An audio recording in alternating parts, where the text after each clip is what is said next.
Hello नमस्कार दोस्तों, उम्मीद है आप सभी लोग अच्छे होंगे। अभी हम लोग हड़प्पा सभ्यता हम लोगों ने पढ़ा, ताम्रप्रशान कालीन भी सभ्यता पढ़ा है ना।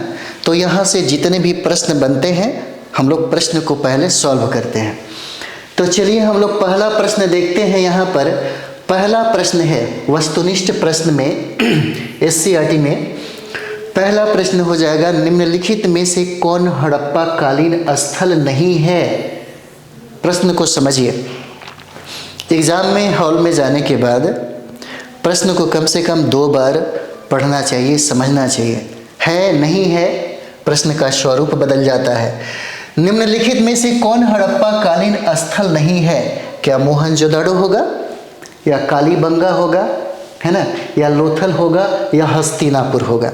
और ये प्रश्न पूछा हुआ है BPSC में। यह BPSC के एग्ज़ाम में प्रश्न पूछा हुआ है, इसलिए बहुत ही VVI है। अगर आप बना रहे होंगे 10-12 साल का जो प्रश्न बना रहे होंगे BPSC के द्वारा, तो ज़रूर ये प्रश्न आपको मिलेगा। सॉरी, ये जो प्रश्न है मिलेगा, है ना। प्रश्न एक बार और पढ़िए। निम्नलिखित में से कौन हड़प्पा कालीन स्थल नहीं है। तो नहीं हो जाएगा कौन, हस्तिनापुर। हस्तिनापुर नहीं हो जाता है। हस्तिनापुर क्या है, इसका आंसर होगा, इसका आंसर हस्तिनापुर है। मोहनजोदाड़ो की अगर हम लोग बात करें यहाँ पर, तो मोहनजोदाड़ो जो है यह सिंधु नदी के तट पर स्थित है। ये जो है सिंधु नदी के तट पर स्थित हो जाएगा मोहनजोदाड़ो। और मोहनजोदाड़ो का अर्थ होता है मृतकों का टीला। इसका अर्थ होता है मृतकों का टीला, अर्थ होता है ना, मृतकों का टीला। बहुत बार प्रश्न पूछा जाता है। कभी कभी हड़प्पा सभ्यता को आप देखते हैं मोहनजोदाड़ो की सभ्यता भी कहा जाता है। और इस मोहनजोदाड़ो की खोज हुआ था 1922 में खोज हुआ, और 1922 में राखालदास बनर्जी के द्वारा इसको खोजा गया। इसको राखालदास, है ना, राखालदास बनर्जी के द्वारा इसको खोजा गया। और मोहनजोदाड़ो में ही स्नानागार की प्राप्ति होती है, जो बार बार प्रश्न पूछा जाता है। मोहनजोदाड़ो में ही स्नानागार की प्राप्ति होती है, और मोहनजोदाड़ो में ही हमें यहाँ से अन्नागार की प्राप्ति भी होती है। अन्नागार की प्राप्ति भी हमें मोहनजोदाड़ो से ही होती है। और यही मोहनजोदाड़ो से ही हमें पशुपति मूर्तियाँ भी मिली है। यहाँ से ही हमें पशुपति की मूर्तियाँ भी मिली है ना, मूर्तियाँ भी मिली है। और यही मोहनजोदाड़ो से ही सूती वस्त्र के प्रमाण भी मिले हैं। यही मोहनजोदाड़ो से सूती वस्त्र के प्रमाण भी मिले हैं। और यही मोहनजोदाड़ो से नाव का चित्र भी मिला है। नाव का चित्र भी मिला है हमें मोहनजोदाड़ो से। और सबसे इम्पोर्टेंट क्या है, इम्पोर्टेंट है यहीं से नृत्य करती हुई एक महिला का यहाँ पे मृण मूर्ति भी मिला है। नृत्यरत नारी की मृण मूर्तियाँ भी यहीं से हमें प्राप्त हुआ है। ये हम लोग अभी जो किए हैं जितने फैक्ट पे, वो सब मोहनजोदाड़ो से हमें प्राप्त होता है। और सारे के सारे जो फैक्ट हैं BPSC में पूछा हुआ है, सब पूछा हुआ है। उसके बाद हम लोग यहाँ पर देखेंगे, वो हो जाएगा कालीबंगा। और कालीबंगा आपको पता है कि कालीबंगा घग्गर नदी के किनारे, है ना, कालीबंगा घग्गर नदी के किनारे स्थित है। बहुत बार प्रश्न पूछा हुआ BPSC में। कालीबंगा घग्गर नदी के किनारे स्थित है। और कालीबंगा की खोज जो है अमलानंद घोष ने किया था। अमलानंद घोष ने कालीबंगा की खोज की। कालीबंगा में काले रंग की चूड़ियाँ बहुत प्रसिद्ध है। कालीबंगा में काले, है ना, यहाँ पे काली रंग की जो चूड़ियाँ हैं, काले रंग की चूड़ियाँ यहाँ पर सबसे ज़्यादा प्रसिद्ध हो जाता है। सबसे इम्पोर्टेंट है कालीबंगा से, सबसे इम्पोर्टेंट है यहाँ पर जूते हुए खेत मिले हैं। यहाँ पर जूते हुए खेत मिले हैं। प्रश्न आप बनाइएगा, बहुत बार ये प्रश्न पूछा हुआ है BPSC में। बेपीस ही नहीं बल्कि बहुत सारे एग्ज़ाम है, जैसे उत्तर प्रदेश का जो पीसीएस देखते हैं उसमें भी प्रश्न पूछा हुआ है। यह प्रश्न आपको कालीबंगा से रिलेटेड आपको यूपीएस में पूछा गया है, और बिहार में जितने भी प्रतियोगिता परीक्षा होते हैं वहाँ से भी प्रश्न पूछा हुआ है। प्रश्न पूछा हुआ है कि कहाँ से, किस हड़प्पा कालीन स्थल से जूते हुए खेत का प्रमाण हमको मिलता है, तो ये कालीबंगा हो जाएगा। और यहीं से हल का भी प्रमाण मिलता है। जब जूते हुए खेत का प्रमाण मिला तो यहीं से हमें हल का भी साक्ष्य मिलता है, हल का साक्ष्य में मिलता है। और इतना ही नहीं, यहाँ से हमें बेलनाकार मुहरों की प्राप्ति होती है। यहाँ से हमें बेलनाकार मुहरे जो है वो प्राप्त होती है, यहाँ से इम्पोर्टेंट। उसके बाद यहाँ पर देखते हैं एक हो जाएगा हमारा लोथल। तो यहाँ पे लोथल की अगर हम लोग चर्चा करें तो लोथल जो है वह भोगवा नदी के किनारे है। लोथल क्या है? लोथल भोगवा नदी के किनारे हो जाता है ना, भोगवा नदी के किनारे इम्पोर्टेंट है। और इसका जो खोज है, इसका खोज रंगनाथ राव के द्वारा किया गया। इसका खोज रंगनाथ राव के द्वारा, है ना, रंगनाथ राव के द्वारा इसका खोज किया गया लोथल का। लोथल का जो खोज है रंगनाथ राव के द्वारा किया गया, और लोथल भोगवा नदी के किनारे है यहाँ पर, है ना। और सबसे इम्पोर्टेंट है क्या क्या प्रमाण मिला हमें, तो लोथल से ही चलाक लोमड़ी का चित्र मिला है। लोथल से ही हमें चालाक लोमड़ी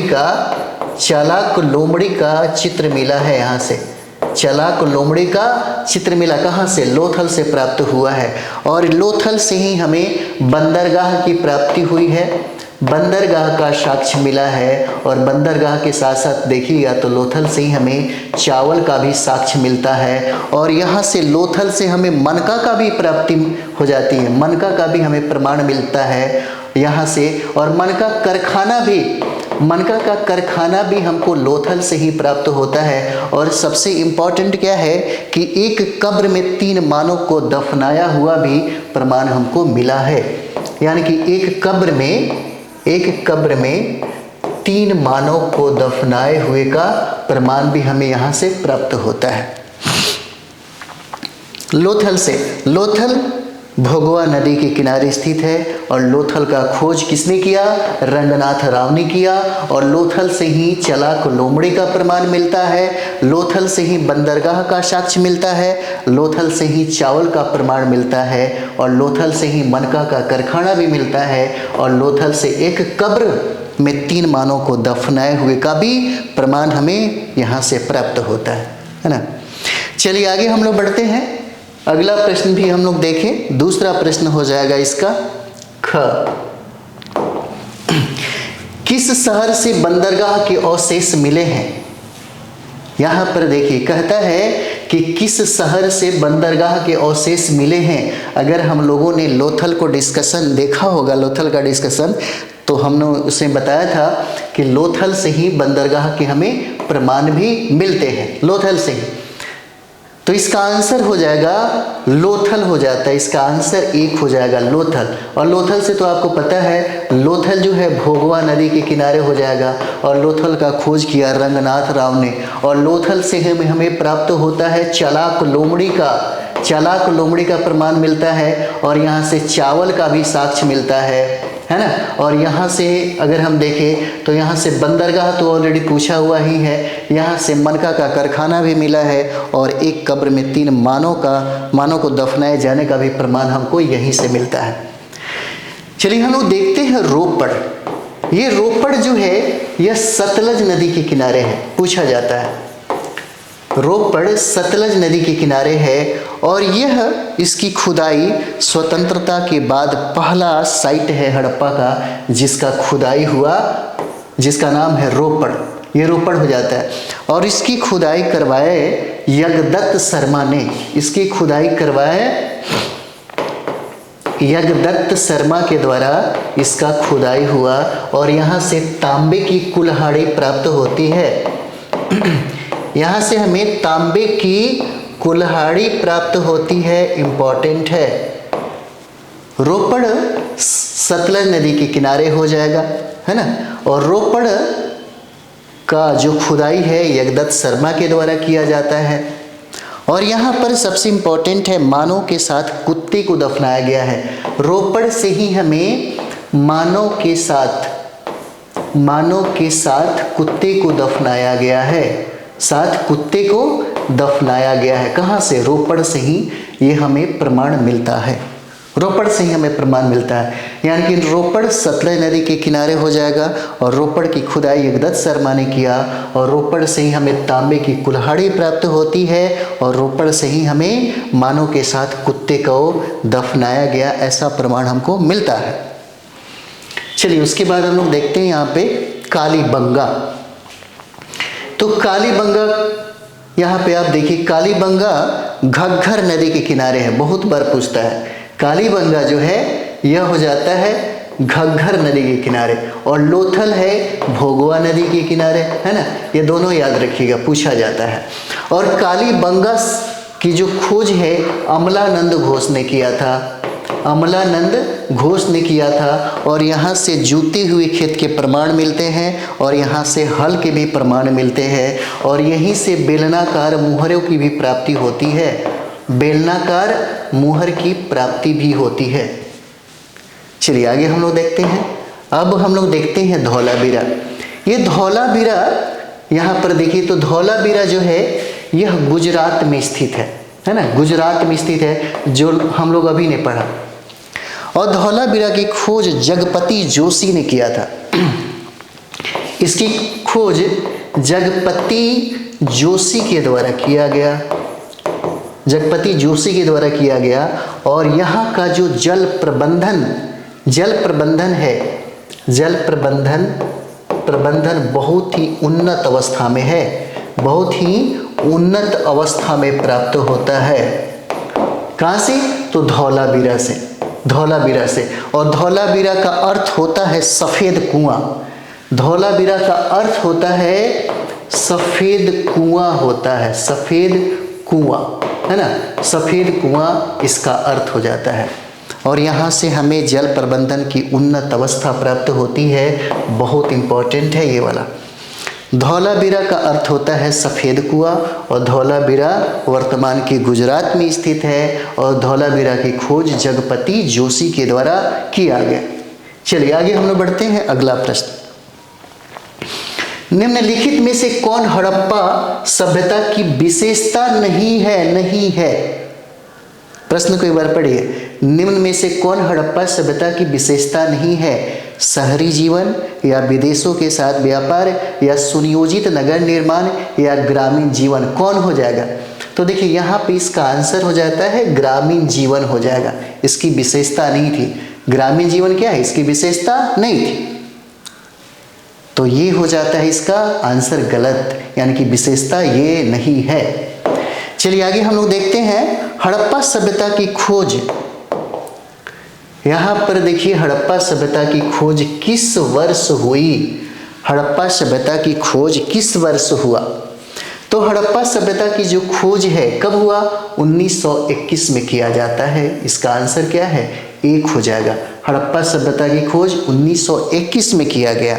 और मोहनजोदाड़ो की खोज अगर हम लोग देखें यहाँ पर, है ना, तो मोहनजोदाड़ो की जो खोज है, मोहनजोदड़ो का जो खोज हुआ, मोहनजोदड़ो का खोज 1922 में हुआ। और यहाँ पर अगर हम लोग कालीबंगा की बात करें तो कालीबंगा का जो खोज है यहाँ पर 1961 में किया जाता है। कालीबंगा का खोज 1961 में किया जाता है। और यहाँ पर लोथल का जो खोज है, लोथल का खोज होता है 1954 में होता है ना।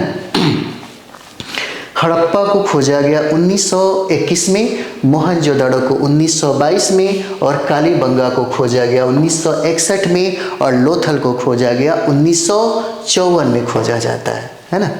चलिए आगे हम लोग देखते हैं। अगला प्रश्न हो जाएगा महास्नानागार किस नगर से प्राप्त हुआ है? महास्नानागार पूछा जा रहा है किस नगर से प्राप्त हुआ है? क्या हड़प्पा से यह प्राप्त हुआ? क्या यह लोथल से प्राप्त हुआ? क्या यह मोहनजोदाड़ो से प्राप्त हुआ? या क्या यह कालीबंगा से प्राप्त हुआ? कहाँ से हमें महास्नानागार की प्राप्ति हुई है, कहाँ से हुआ है? तो इसका आंसर हो जाएगा मोहनजोदाड़ो। इसका आंसर हो जाएगा मोहनजोदाड़ो हो जाएगा। इसका आंसर मोहनजोदाड़ो हो जाता है। और यहाँ पर हम लोग अगर हड़प्पा की बात करें तो हड़प्पा जो है यह रावी नदी के किनारे स्थित है, रावी नदी के किनारे है ना। और हड़प्पा की खोज 1921 में हुआ, 1921 में किया जाता है। और ये किया गया दयाराम शाहनी के द्वारा किया जाता है इसकी खोज। कब? 1921 में। और एक बर्तन पर मछुआरे का चित्र हमें हड़प्पा से प्राप्त होता है। एक बर्तन पर मछुआरे का जो चित्र है हमें हड़प्पा से ही प्राप्त होता है। और यहाँ से ही हमें शंख का बना हुआ बैल की भी प्राप्ति होती है। यहाँ से हमें शंख का बना हुआ बैल की प्राप्ति यहाँ से होता है। और तांबे का इक्का गाड़ी भी हमें यहाँ से प्राप्त होता है। तांबे का इक्का गाड़ी हमें यहीं से प्राप्त होता है। और यहाँ से कांसे का दर्पण भी हमको मिला है। कांसे का दर्पण मिला है। और सिर के बल पर, है ना, कांसे का हमको यहाँ से दर्पण की प्राप्ति होती है। चलिए आगे हम लोग देखेंगे। निम्नलिखित को सुमेलित करें। तो सोना की प्राप्ति कहाँ से होता है? सोना की प्राप्ति कहाँ से हो जाएगा? तो सोना की जो प्राप्ति है वह कर्नाटक से होता है। कर्नाटक में एक कोलार जगह है, कोलार, जहाँ से सोना की प्राप्ति होता है यहाँ से। उसके बाद देखिए फिरोजा की बात जो यहाँ पे किया गया है, फिरोजा मध्य एशिया से प्राप्त किया जाता है। फिरोजा जो है मध्य एशिया से प्राप्त किया जाता है। और चांदी जो है, ये जो चांदी है, चांदी आपको हो जाएगा, है ना, ईरान से प्राप्त होता है। जैसे इसका यहाँ पे दिया है ईरान से। और सीपिया जो है, सीपिया गुजरात से प्राप्त होता है। सीपिया जो है गुजरात से प्राप्त होता है। यहाँ से ये प्रश्न जो है पूछा जाता है अक्सर। जैसे चांदी की बात जो है, जैसे चांदी है तो चांदी यहाँ पर देखिए, है ना, चांदी अफगानिस्तान से भी प्राप्त किया जाता है। अफगानिस्तान से और उसके बाद ईरान हो जाएगा और मेसोपोटामिया हो जाता है। मेसोपोटामिया से हमें इसकी प्राप्ति हो जाती है चांदी की। और यहाँ पे फिरोजा जो है, जो मध्य एशिया से हमको प्राप्त होता है। और गुजरात से समुद्री उत्पाद हमको प्राप्त हो जाते हैं। तो ये सारे जो प्राप्ति है, अक्सर ये प्रश्न जो है बहुत भी आई है, पूछा जाता है हमेशा कि हड़प्पा सभ्यता में कहाँ से सोना आयात किया जाता था, फिरोजा आयात किया जाता था, चांदी आयात किए जाते थे, है ना। तो 10-15 ही ऐसा है जहाँ से बार बार प्रश्न पूछे जाते हैं। उसके बाद आप खुद विचार करिए, हड़प्पा सभ्यता के नगरीय जीवन पर प्रकाश डालें। ज़रूर कोशिश करिएगा लिखने का। अगर आप लिखिएगा तो इससे बहुत बेनिफिट है, बहुत बेनिफिट है। कहने का मतलब है कि अगर आप मेंस का पेपर लिख रहे हैं तो मेंस के पेपर में यही डिमांड होता है, जिनको लिखने की कला अगर आती है, जो लोग अच्छे तरीके से लिखना जानते हैं, उनका मेंस हो जाता है। लेखन कला ही सबसे महत्वपूर्ण हो जाता है। अगर सब्जेक्ट पे आपका पकड़ है तब तो आप अच्छे तरीके से लिखिए। लिखना आना बहुत ज़रूरी है। हड़प्पा संस्कृति को हड़प्पा सभ्यता क्यों कहा जाता है, आप जरूर ये सब लिखिएगा। और किसी समाज का नगरीकरण होने के लिए जिन तत्वों की आवश्यकता होती है, उन तत्वों की एक सूची बनाइए। हड़प्पा लोग देवी देवता पशु आदि की पूजा करते थे, उनकी सूची बनाइए। हम लोगों ने सब पढ़ा है। हड़प्पा के लोग जिन फसलों से परिचित थे उनकी सूची बनाइए। और उनमें फसलों में से आज आप किन किन फसलों को उगाते हैं। और लास्ट ये हो जाता है, हड़प्पा शहर किस तरह बसा हुआ था उसका एक नक्शा बनाओ। और तुम अपने गांव या शहर का एक नक्शा बनाओ। दोनों नक्शे में समानता और असमानता को चिन्हित करें, है ना। तो यहाँ तक जितना MCQ था हम लोगों ने इसको पूरा किया। तो चलिए हम लोग अगले टॉपिक में हम लोग मिलते हैं। थैंक यू वेरी मच आप सभी लोगों को।